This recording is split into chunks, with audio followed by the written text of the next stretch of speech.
Hey, Good morning, Benjamin, or good afternoon, I suppose. yes, yeah. How y'all doing? Yes, very well, very well. How are you? Not bad. Thanks so much for having me. Yeah, wonderful, wonderful to have you join the start of our Earth Week. Really glad that you're able to be here. We're going to have some folks probably trickling in throughout the session. But in the interest of time, I can go ahead and kick things off, some introductions, and then I'll turn it over to you. Fantastic. Wonderful, wonderful. Well, yeah, so hello everyone and welcome and thank you for joining this session, The Secret Life of Groceries with Benjamin Lorr.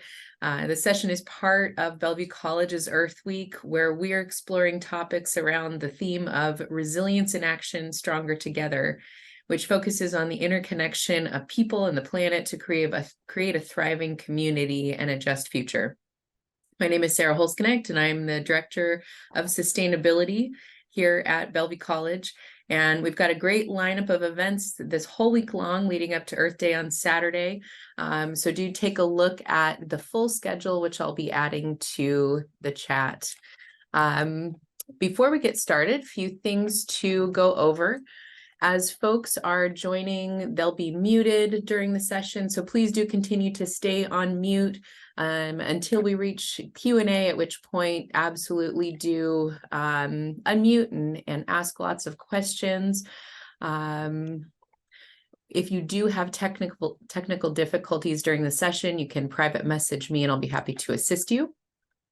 And I would like to, just as we get started here, pause and acknowledge that Bellevue College resides on the traditional and occupied land of the Coast Salish peoples, past, present, and future. And that includes, but is not limited to, the Snoqualmie, Suquamish, Duwamish, Nisqually, Tulalip, and Muckleshoot. We honor their connection to the region, pay respect to Coast Salish elders past and present, and stand in solidarity through their struggles with continued systemic oppression. We commit to care for the land and water and center equity at the core of our unlearning. We also pause to recognize and acknowledge the labor upon which our country, state, and institution are built. We remember that our country is built on the labor of enslaved people who were kidnapped and brought to the US from the African continent, and recognize the continued contribution of their survivors. We acknowledge all immigrant labor, including voluntary, involuntary, trafficked, forced, and undocumented peoples who contributed to the building of the country and continue to serve within our labor force. We acknowledge all unpaid caregiving labor. And finally, we acknowledge that our institution relies on hourly, student, contingent, and unpaid labor, and we recognize those contributions. Now, let me take a moment to introduce our speaker for today's session, Benjamin Lorr, who is the author of Hellbent, a critically acclaimed exploration of the Bikram yoga community that first detailed patterns of abuse and sexual misconduct by Guru Bikram Chaudhry, as well as The Secret Life of Groceries, which is what we'll be talking about today. He's a graduate of Montgomery County Public Schools and Columbia University and lives in New York City. Welcome, Benjamin. Yo, thank you guys for having me. I really appreciate being here. All right, do you want me to just launch in? I can launch in. These Zoom things are always odd for me. I have some images that I would love to share. I'm going to just talk a little bit about my approach to writing the book. I'm going to give you a little bit of background, assuming you haven't really delved into it yet. And then maybe think a little bit why I think it is a very appropriate book for this idea of resilience and local connection and becoming stronger together, because the grocery store really is this nexus point that I think, in my eyes, became very much a microcosm of uh, American and Western culture writ large in both some really positive ways and some really horrifying ways. But I'm going to try to screen share. Oh, screen sharing seems to have disabled for me. I wonder if you could make me a co-host. Aha, awesome. Although now that even the option to screen share has gone away. Let's see. All right, awesome. So I don't love this because I think it's somewhat less magnetic than my lovely face to all stare at a bunch of images. But I just want to start by just my approach as a writer. So as Sarah mentioned, I wrote a book on yoga. I wrote a book on the grocery store, and for both topics, I'm very much not an expert. I'm an outsider, and I'm very much a writer who's approaching these topics. And my approach is just to gather a lot of competing voices and try to make sense of them. I try to be very patient and try to go quite deep. And so that first book did this by really immersing myself in the world of Bikram yoga, which at the time was quite an abusive community. But I just practiced it 6 days a week. Went to 2 different teacher trainings, interviewed everyone who was even tangentially connected to the guru at that time, Bikram Chowdhury, and that kind of patient plodding, connecting the dots, earning people's trust in that world. Ended up breaking stories of sexual predation and abuse. Um, and I really wanted to take that same approach and apply it to the grocery store. And so I did that. And it's kind of why the grocery store, it was such like a disparate, um, different place than the yoga community to some people's eyes. And to my eyes, they were really connected, both because I think the grocery world, yoga went from this place where, in my mind, it was somewhat of an obscure thing to suddenly in Brooklyn, where I lived, everyone was walking around with a yoga mat around their back, looking like an archer out of some Lord of the Rings series.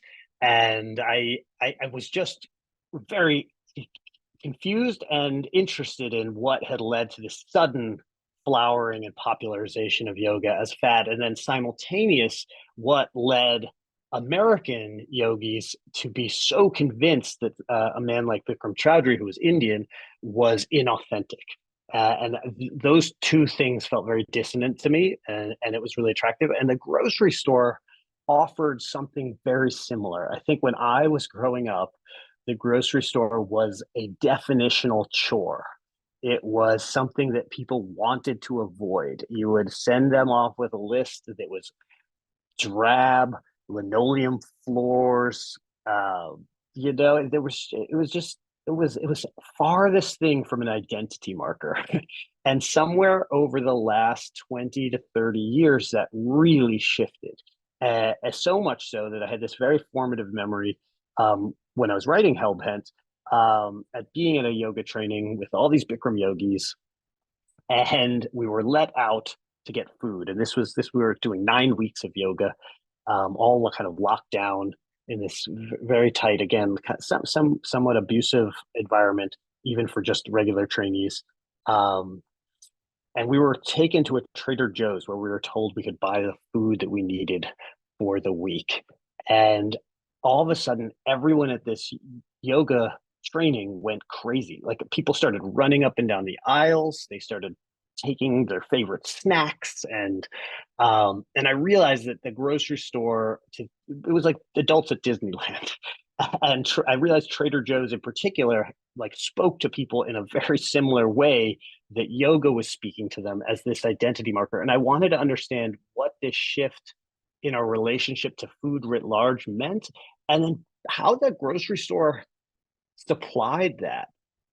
And something I thought about quite a bit, when I was writing it, was this, the subtitle of the book is The Dark Miracle of the American Supermarket. And that sense of miracle, that sense of awesome in a quasi-religious sense, the sense that the grocery store was this shrine that was hidden in plain sight. Um, Rabbi Abraham Heschel has this quote that says, God is a challenge that speaks to us in everyday situations. And he posits that the biggest problem that men and women have when grappling with the divine is, that they can't really have an inability to kind of cultivate an awe to that. And so I really wanted to like try to reinfuse this everyday shrine of the grocery store with that awe. Take that miracle and put it on my own terms. And so this little graphic, it's a felt grocery store by Lucy Sparrow that I ran. She recreated a bodega in New York using felt art, and to me that was like the way I wanted to help people reconfigure their relationship to it. Just so it looked the same, but it was slightly surreal and off-putting. Um, and this is kind of where it took me, is that as you kind of scratch the surface of the the understanding of what the grocery store and that miracle, um, and as I started to interrogate the sense of comfort that it gave me, and you really discover the power that exists behind that comfort, all the forces operating on our behalf to create the dreamlike experience that then becomes this banal experience. And so this is an image of people in a factory. I think in Hong Kong. It's actually not an image I took from the book. Well, most of the images in the slideshow are from the book that I took with my either my iPhone or just the camera. Um, but I think this kind of lurking power behind the grocery store was something I really wanted to interrogate and to give an appreciation of that miracle. You really have to like ground yourself in just what the grocery store is outside of walking through those doors and the slide open and you see that bounty of fruit. This is a place where we spend as a collective about $1 trillion a year. One study I read says we spend up to 2% of our lives in the grocery store. I'm not totally sure if I can vet that stat, but it's close. The average store out there has 45,000 different items, right? So it's just a vast quantities of things, and we spend the lowest percent of our income of any nation in history on that food, and we spend the least amount at any time in history. And it's a price that's falling every year. At the same time, the quantity and the quality and the availability of choice are increasing around us, right? And just like to concretize this, at the turn of the last century, people spent about 30% of their budget on food. In the 1950s, people spent about 20% above their budget on food. And now we hover just under 10%, around 8% of our budget on food.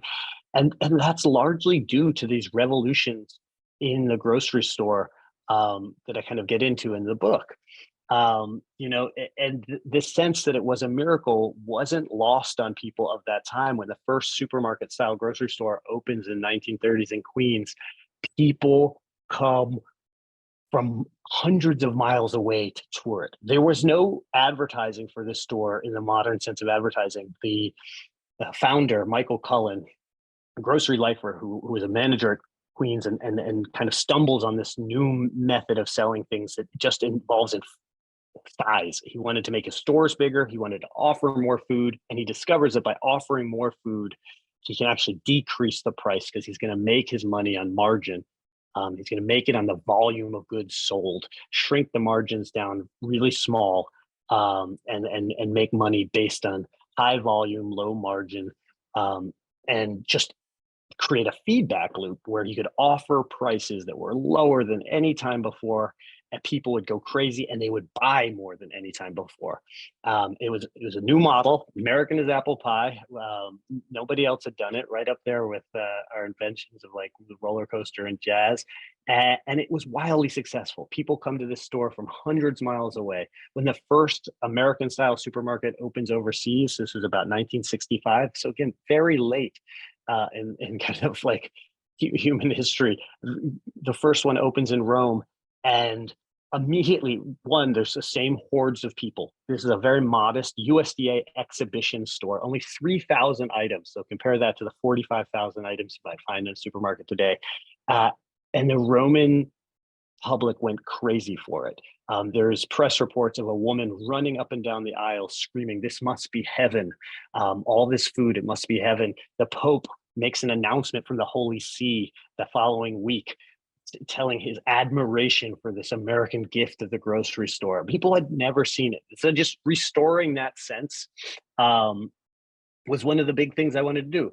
And the way I kind of got into it was through that Trader Joe's story I mentioned with Bikram, and I just wanted to understand how Trader Joe's did it, why on earth were grown adults obsessed with it, when had grocery shopping moved from a chore to a kind of identity affirming pastime, and even more than that, I guess wanting to understand if Trader Joe's, which has this halo, if you've been to a Trader Joe's, the people working there seem happy. The food is full of all the right adjectives. It doesn't have this, it does have this. It's fair trade this, right? Whether it was just seemed too good to be true, and I wanted to understand whether it was. And this really laid the whole approach for the book. I used Trader Joe's as a microcosm. I got very lucky and got quick access to Joe Kaloum, who is he is Trader Joe. And that was kind of paved the way to the architecture of the book. I decided I would start from the top with a CEO's view of the grocery world. And so Joe Kaloum was patient enough to kind of explain how he started Trader Joe's, the formative decisions he made, how he saw the grocery landscape. And he was a truly brilliant man. He was very much a grocery outsider who saw things very differently. He didn't come from a grocery background, which is very different than many grocers.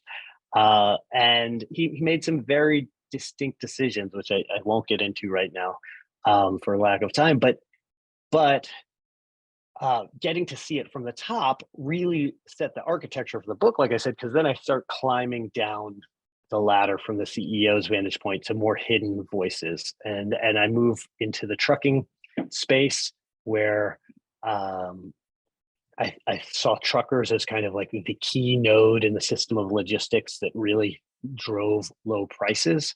And so I spent some time driving around cross country with various truckers, in particular, one who's named in the book, Lynn Riles. That's not her real name, it's a pseudonym, but these are some pictures from the inside of her truck. And it's quickly revealed that trucking has changed quite a bit from where it was anchored in my mind in these kind of 1970s movies, Smokey and the Bandit, this gruffy but scruffy, lovable blue collar, Jimmy Hoffa era unionized trucker has really given way to this 1980s, 90s, and now 2000s deregulated industry that's defined by truckers who are themselves disposable pieces within the economy. It's full of recruitment scams. The woman I followed for the purpose of the book was really caught in something that there's no other word for, debt peonage. She was leasing a truck that she would never fully own. The payments on that truck were at times more than her take-home money. So she was trapped in a cycle of poverty. The weeks I was with her, she received $100 in net pay for working 80 hours that week. And it was an industry that was suffering from extremely high turnover because people couldn't sustain themselves in it. But it would then suck up more people with kind of hopes and dreams. And it's an enormous industry. It was the number one employer in the majority of states at that time I was writing. And I believe that's still close to true or is true. And so it really set the second tone of just what required to get that, provide the grist for that model that I explained that is like high volume and low price. How do you, if you're trying to make your money on low margins and through volumes by decreasing price and making sure price is the lowest in town, everything in the system needs to follow that mandate. And you get caught in a race to lower prices at any cost, because if you don't, someone else will, and they'll be able to squeak out a lower margin and they'll draw your customers away. It's popularly known as a race to the bottom. And trucking was really the first place that I saw the material effects of that. It also allowed me access to all these places that were off you know, out of sight for normal reporters. I would ask to tour distribution centers and warehouses, and I would be able to get a few press opportunities, but these really allowed me to tour them on my own.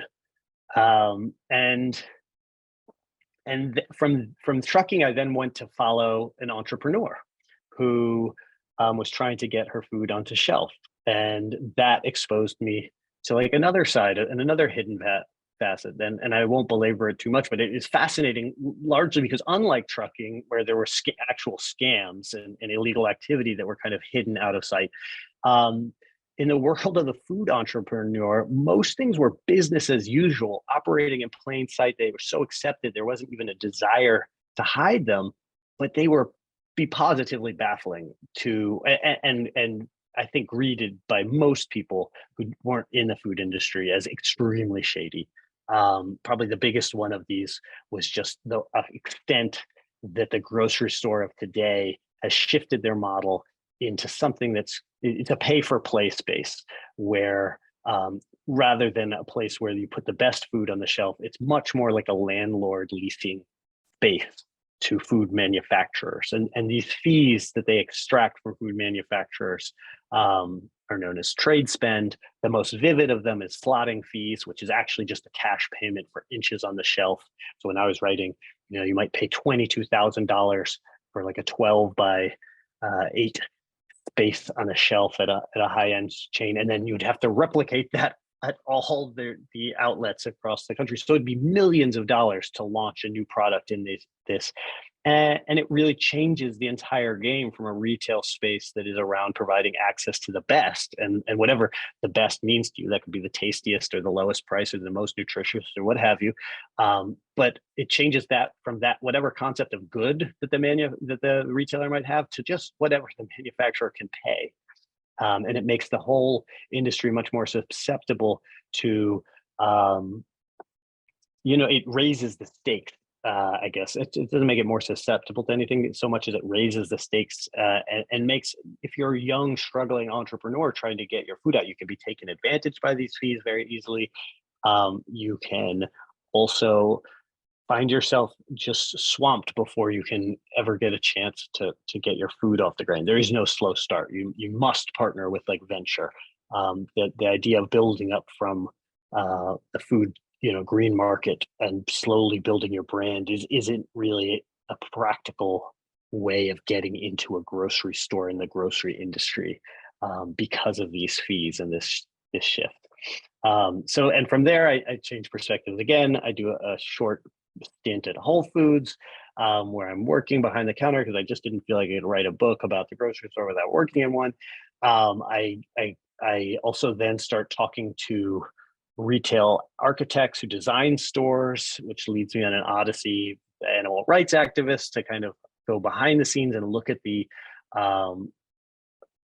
ethical claims that we put on food when something's called rainforest friendly or cage-free eggs, or all the different certification regimes that we use to carry the promises that differentiate our food, and to see for myself what underpins those, to what extent they're just branding, and to what extent that they're connected to actual teethy kind of enforcement genes. And spoiler alert, just about everywhere, the certification regimes exist in an audit-like system that has no enforcement teeth and is riddled with errors.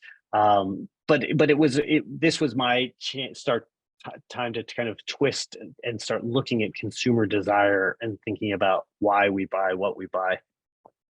And finally, the book goes down to the bottom of the chain into Thailand to look at the effects of this model and this kind of race to the bottom at the way bottom of the commodity chain.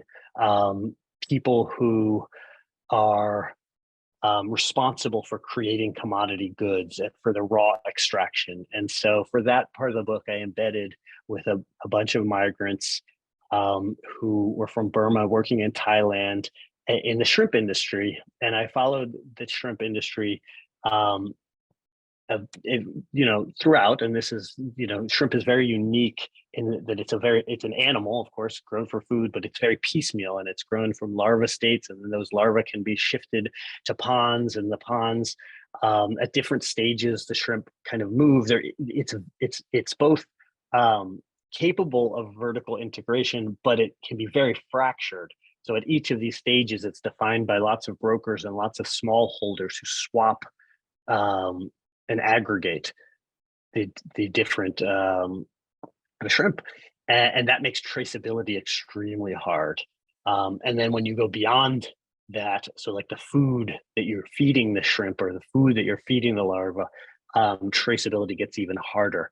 And so I was very interested in that, the kind of invisibility that happens due to the sheer volume of the industry. And in Thailand, of course, this was resulted in a horrific abuse, where I was following these migrants from Burma, many of which who had been bought out of prison and sold onto to fish boats, where they would where they would fish the trash fish that was used to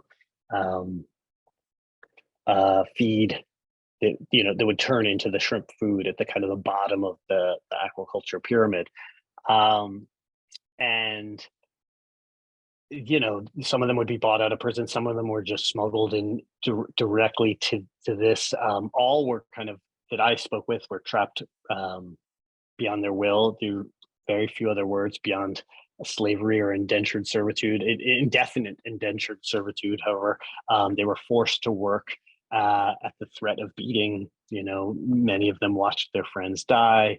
And it's, one of them, the men I spoke with the longest, was trapped on a boat for 5 years, working 20-hour days, 16 to 20-hour days on this boat. And it's just a horrific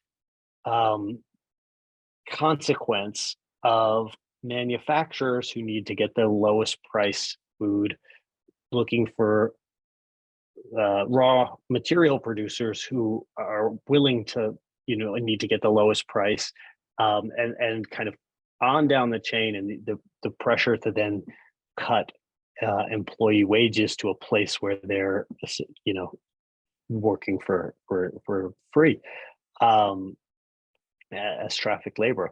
So that takes me to Thailand. These are some pictures of a boat that I snuck onto with the help of my translator, and you can see these are these are 3 different pictures, I believe.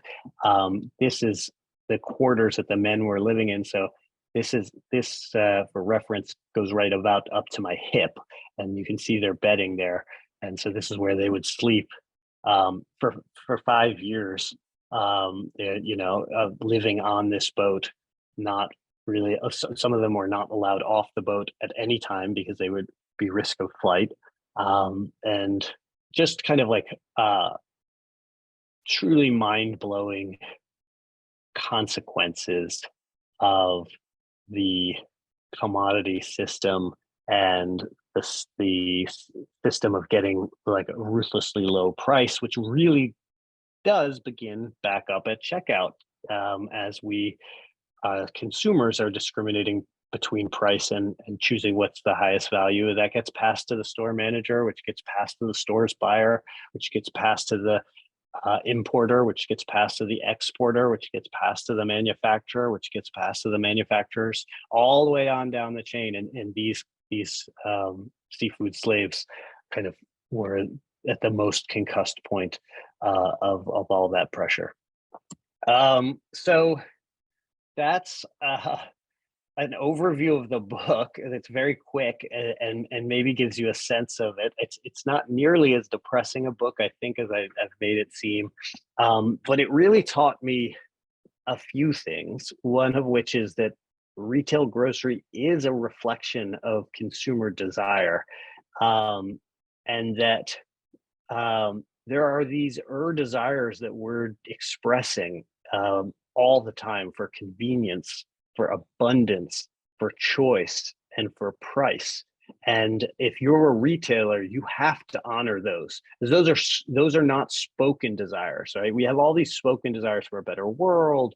Oh, I want to use my money to like buy the best product that's fair trade. But then there's these unspoken desires that I just mentioned, and the retailer has to listen to them, otherwise they don't serve us. And when you start to fulfill those desires, it really comes at a cost of dignity, by which I mean kind of creativity, curiosity, caring, connection, all these other values that we like get kind of sucked under the value of convenience and simplification, that the system requires to get low price, and continuous abundance. So that is where I would, kind of point things. I do want to like talk a little bit about, one of the very bright spots in this. So when I went to Thailand, I met this group called the LPN, that's the Labor Protection Network, which in 2015, when I was writing, was just a small NGO in Samut Sakhon, which is kind of this industrial port town outside of Bangkok. But this, I'd say at the time I was there, they probably had 5 full-time staff, very small organization.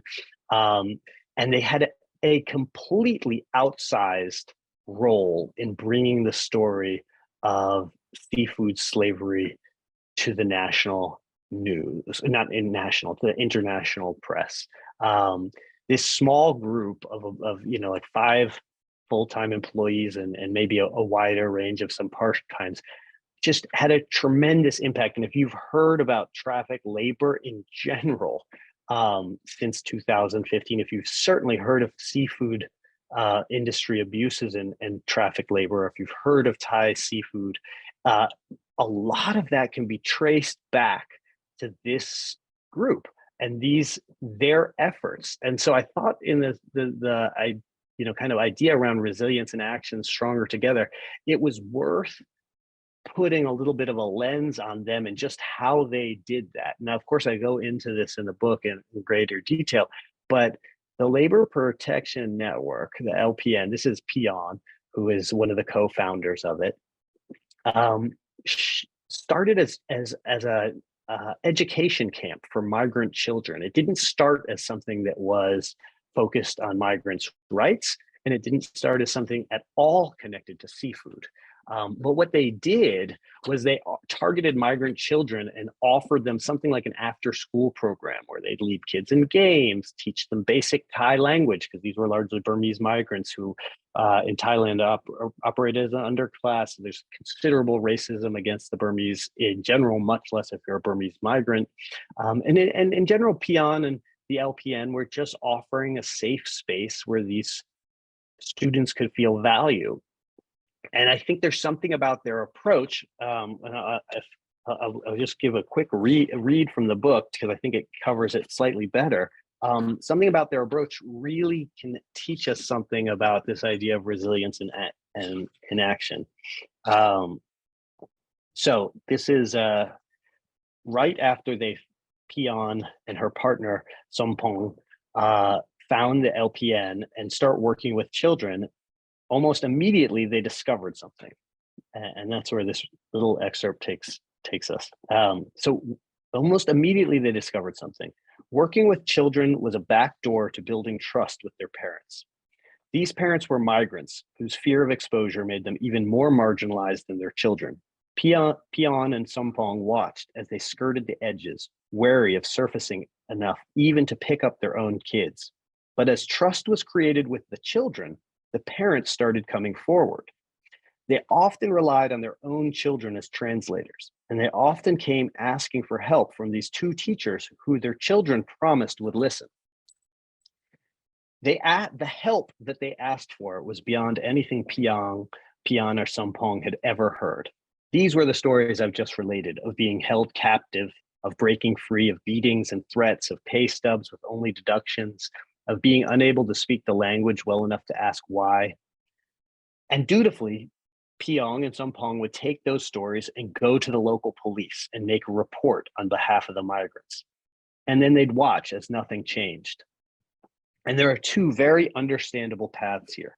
One is to continue listening to these stories, continue reporting them, and realize that in this world, there are forces bigger than you, forces beyond your control, and that fighting against them directly will only wear you down.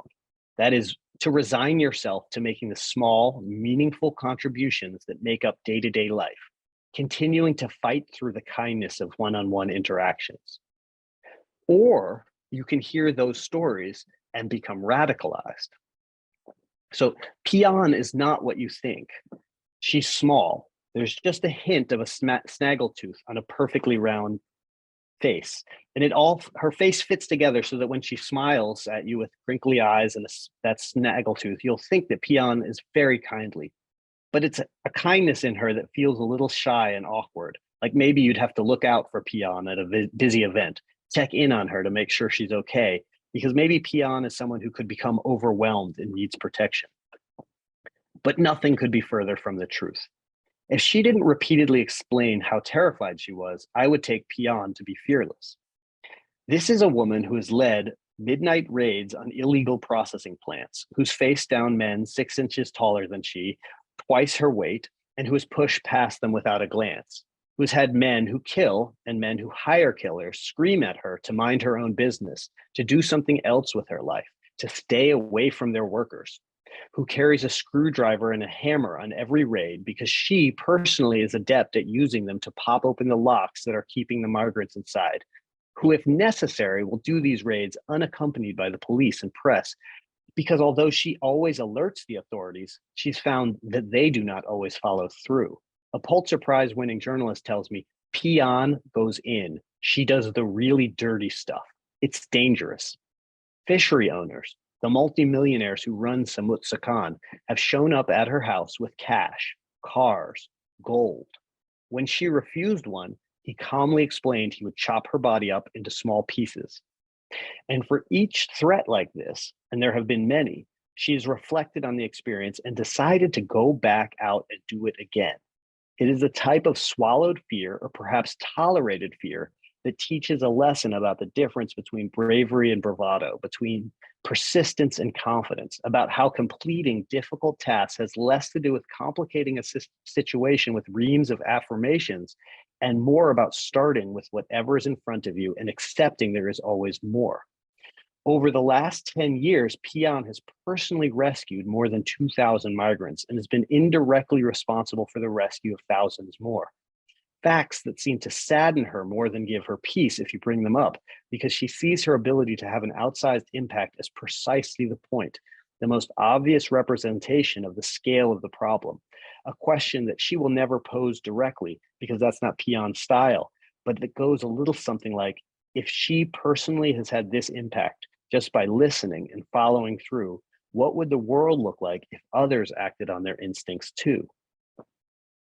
When Pion and Sumpong radicalized in 2006, they decided they were going to build a network of migrants. They wanted to build something strong on the local level that could take care of its own. And the first step they took down this path was to help migrants to document their own experience.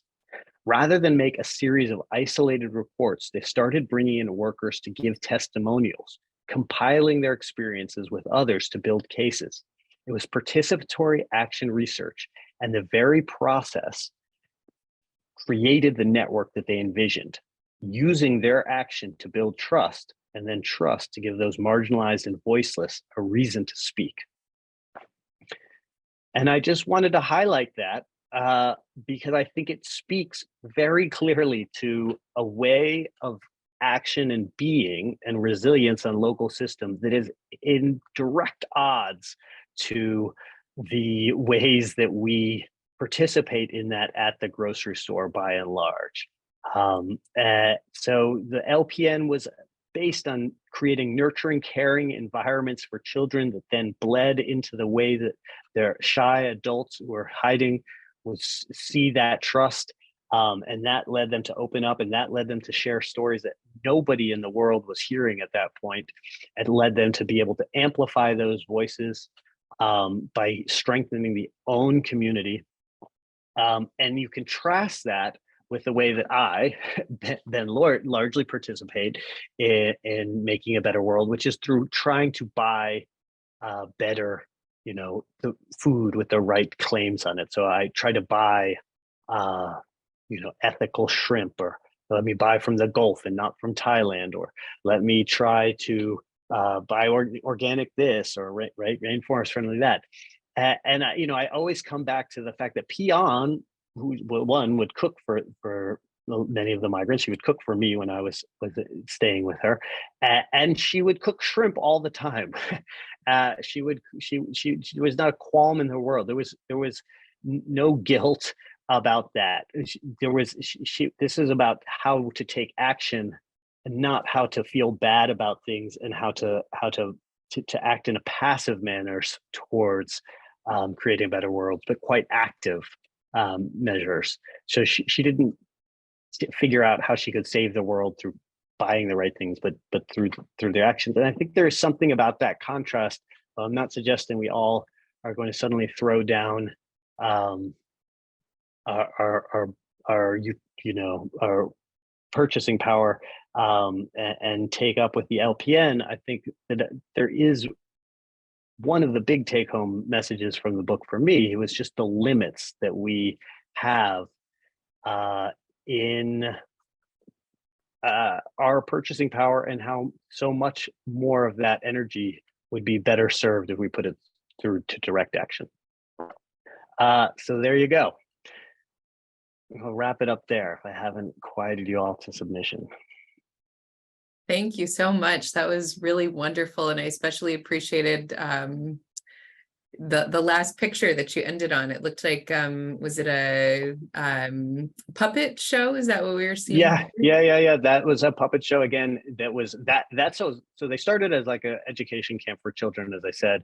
But that point that picture was taken, they had morphed into one that was direct migrant rights and migrant education, but they still were using the same approach of largely targeting children first. So they will go village to village and do puppet shows and do child-friendly things. Sometimes just giveaways of toys. Sometimes I followed them when I was there. They just cleaned up an old abandoned school, just direct kind of community service, but geared around children, and then using that as a gateway, because when children come, their parents come with them.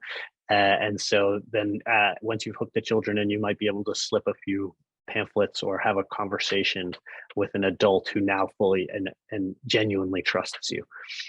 Absolutely. It's such a great way to engage and build community at the same time. So yeah, thank you. And so I guess now we'll kind of transition to opportunity for folks to ask questions, and you can either do that by putting question in the chat or Q&A, or feel free to come off mute, come on camera if you like, and ask a question if you have one. And maybe I'll start, which is I'm curious in all of, as someone who, as you mentioned, thinks about what food I'm purchasing and where it comes from and so forth. And obviously you've thought a lot more about this with the writing of this book. How has that changed through this experience?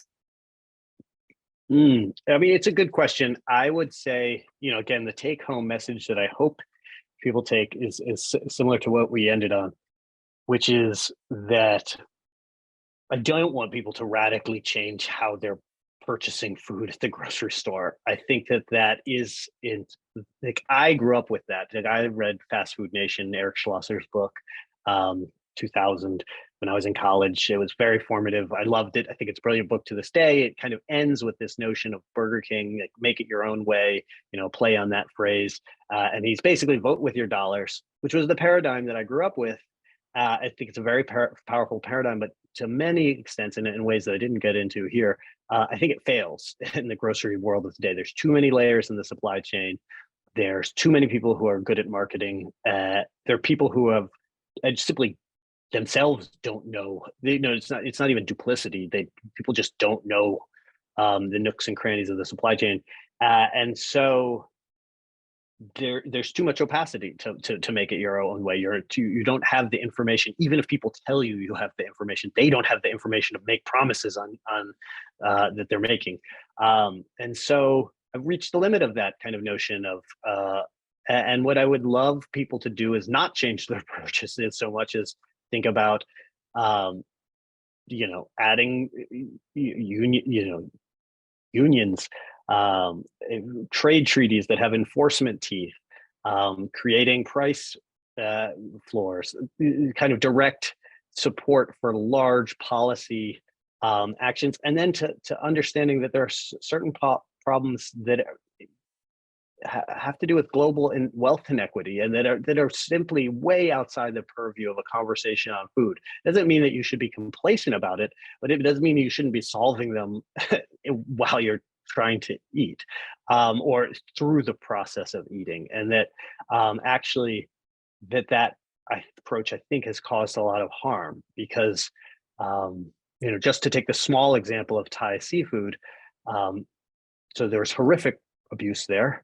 That sector has got world attention on it. There have been tremendous reforms now in Thailand that outstrip many of the other places in the world. At the same time, the grocery buyers shun Thailand. They've moved to India and the Philippines and Vietnam, and you'll see the new labels on the shrimp.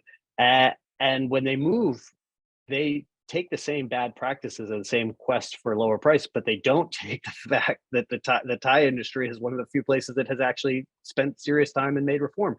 And so it's not on the level of boycott, but consumer pressure, especially when mediated by grocery buyers, because it's never a direct one-to-one thing, often creates the exact opposite. Rather than rewarding these Thai producers who have put money and energy into reforming things, they're getting punished. And instead replicating in new sectors the same abuses. Quite frustrating. And so, yes, to answer your question is like, I didn't change much. I mean, there's some things, if I'm being completely honest, like I have horrible stories in my head with some of these products, and so I don't buy Thai seafood that much. But that's like really not something I want anyone to emulate. I don't think it's like a virtuous decision, but that's an honest answer. And green markets and farm markets where you have the luxury of creating one-to-one connections with suppliers, I think is beautiful. But there's a lot of privilege in that. I mean, in the sense that it's not scalable, or no one has figured out how to scale it. So I can take my time and do that, but it's also not an answer for everyone. Sure. Yeah, that's a really, really good point. Do folks have other questions? I'd like to offer space. I do have a question. So I read your book. It was very informative. And I was curious about a few things. One, as I was thinking how I could use that to model an assignment for students. So there's a life cycle analysis that I do, but it's really hard to find information on all the little steps, prices, impacts. Do you have any suggestions? So tough. No, I mean, I'll have to, that's a great question. And I was a former teacher. I was a high school teacher for years and years, and still do work. And so I love the question. And I would give it its due, but like an assignment to both, the thing that comes to my mind would be moving away from the nitty gritty of the book, which I think is very difficult to replicate on a short scale. Like getting details about pricing was very frustrating to me on a year-long scale or 5-year-long scale. And frankly, but I think some of the approach of like I think immersion in a space and learning by participatory action and kind of blurring the line between participant and observer as an approach for studying things could be something that you could root an assignment around, because I do think that that's an approach that really can be quite I think in some people's minds it can create false confidence, but I think if you really do it, you create quite the opposite. You are quickly humbled by all you don't know.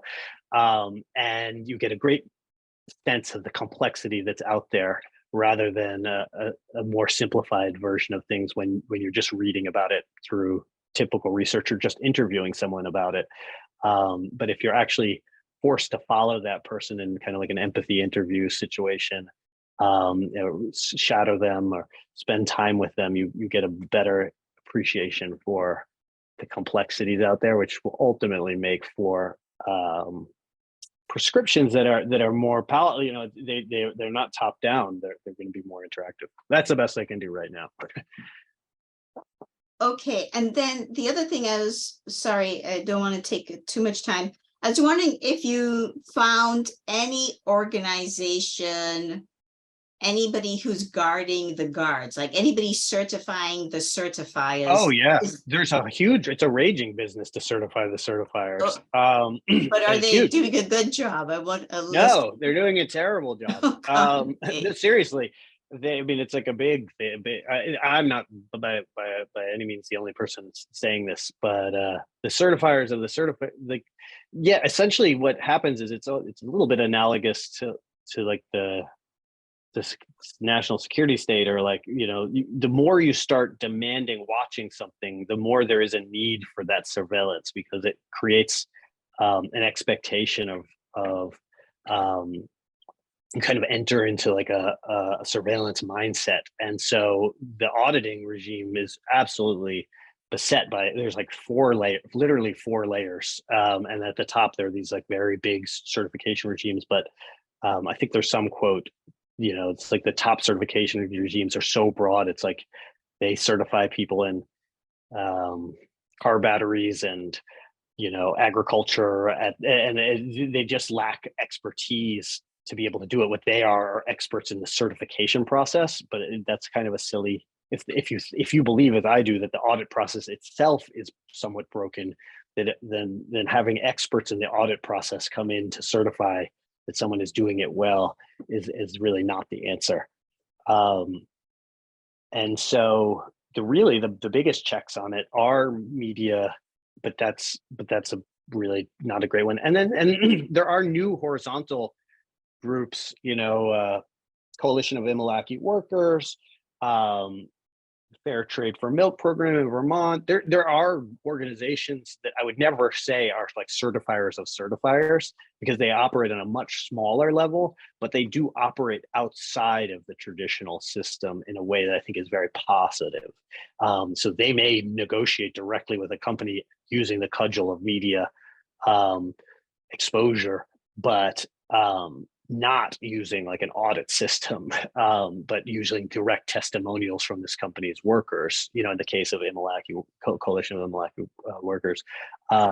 And that can be very beneficial. And so there are exciting people doing good work, but not through that certifier of certifiers of certifiers, which literally is very, very much exists. Thank you. Yes, thank you so much. And I'll share in the chat Benjamin's website, which I believe there's contact information at if folks have follow-up questions that they come up with later on. Yeah, of course. Wonderful, wonderful.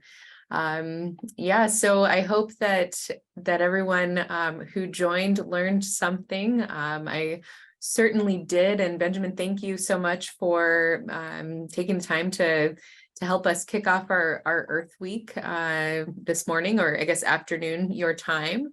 But it's really been a wonderful to learn more about your experience in writing the book. And yeah, so as I mentioned, this is the start of our Earth Week, and I'll also put a link in the chat if folks want to look at some of our other events that we have going on. But really appreciate everyone being here today, and looking forward to continuing to work together as we move towards Earth Day on Saturday. So thanks very much, and thank you again, Benjamin. It was good to meet you virtually. Yeah, thank you so much. What a great event. I really appreciate being here. All right. Thanks very much. Bye all. Bye.